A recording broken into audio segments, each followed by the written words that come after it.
घटना अतिशय गंभीर आहे। याच्यावर सविस्तर निवेदन आम्ही करू। केवळ एवढंच सांगतो की यानंतर काही उपाययोजना देखील आपण केलेल्या आहेत। विशेषतः या केसमध्ये तर जो काही परवा अपघात घडला त्याच्यामध्ये त्यांची टेस्ट केली तर त्याच्यात काही अल्कोहोल वगैरे आढळलं नाही, तरी रँडम चेकिंग एक त्या संदर्भातला आपण सुरू केलेला आहे। आणि मागच्या काळामध्ये ज्यावेळेस माननीय एकनाथरावजी शिंदे साहेब मुख्यमंत्री होते तेव्हा बेस्ट करता 1300 बसेस विकत घेण्याचा निर्णय झाला। त्याची ऑर्डर देखील प्लेस करण्यात आलेली आहे। हे खरं आहे की बीएसटीतल्या अनेक बसेस खूप जुन्या झालेल्या आहेत, त्यामुळे नवीन बसेस खरेदी करण्याकरता 1300 बसेसची ऑर्डर ही प्लेस झालेली आहे। त्याची डिलिव्हरी देखील लवकरच सुरू होईल। तथापि या अपघाताच्या संदर्भातली सगळी वस्तुस्थिती जाणून घेऊन आयुक्तांना आपण निर्देश दिलेले आहेत की त्यांनी बेस्टच्या जे बेस्टचे प्रमुख आहेत त्यांच्यासोबत बसून एक नीट योग्य प्लॅन चाकआउट करावा, जेणेकरून बेस्टच्या सेफ्टीच्या संदर्भात देखील आणि प्रवाशांच्या सेफ्टीच्या संदर्भात देखील आपल्याला उचित उपाययोजना करता येतील।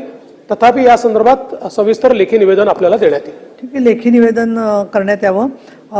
पुढचं जाण्याच्या आधी शासकीय विधेयक काही पुरस्थापनार्थ आहेत ते जाण्याच्या आधी मी सभागृहाला अवगत करू इच्छिते की या अधिवेशनामध्ये प्रश्न लक्षवेधी ही दोन्ही आयुधं नाही आहेत। हे BSc मध्ये आपली चर्चा झालेली आहे। तथापि औचित्य, विशेष उल्लेख आणि तुम्हाला वाटलं काही महत्त्वाचे विषय आहेत तर 97च्या सूचना तुम्ही लवकर देऊ शकता ऑनलाईन।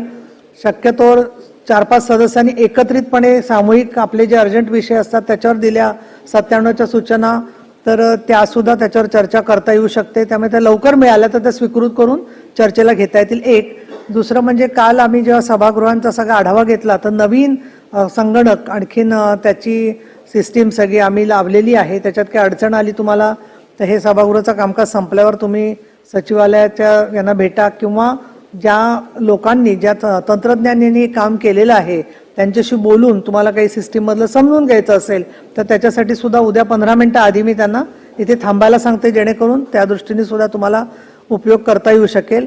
आणि याखेरीज MLS विधिमंडळाच्या अंतर्गत मग ते प्रेस रूम असेल किंवा सभापती कार्यालय असेल किंवा आपलं सभागृह असेल तिथे सगळ्या ज्या वेबसाईट आहेत ते MLS नावानी असतील त्यामध्ये जे आहेत त्या, आणि काही रवी भवनमध्ये आणि आमदार निवासला वायफाय आहेत तर ते त्याला नंबर नाही आहेत पण ते PWDने केलेले आहेत। त्याच्यात जे आहे ते त्याच्या खेरीत असणारे कुठलेही वायफाय कोणी मनानेच जरी केले असतील विधिमंडळ नावानी तर ते घ्यायचे की नाही तुम्ही तपासून घ्या, नाहीतर ते ऑटोमॅटिक जॉईन होत आहेत म्हणून त्याच्यामध्ये आपल्या डाटाला धोका होऊ शकतो। हे एक मी छोटी सूचना या ठिकाणी आपल्याला सांगू इच्छिते। आता शासकीय विधेयकांकडे आपण वळूया। पुरस्थापनार्थ विधेयक, विधान परिषद विधेयक क्रमांक 9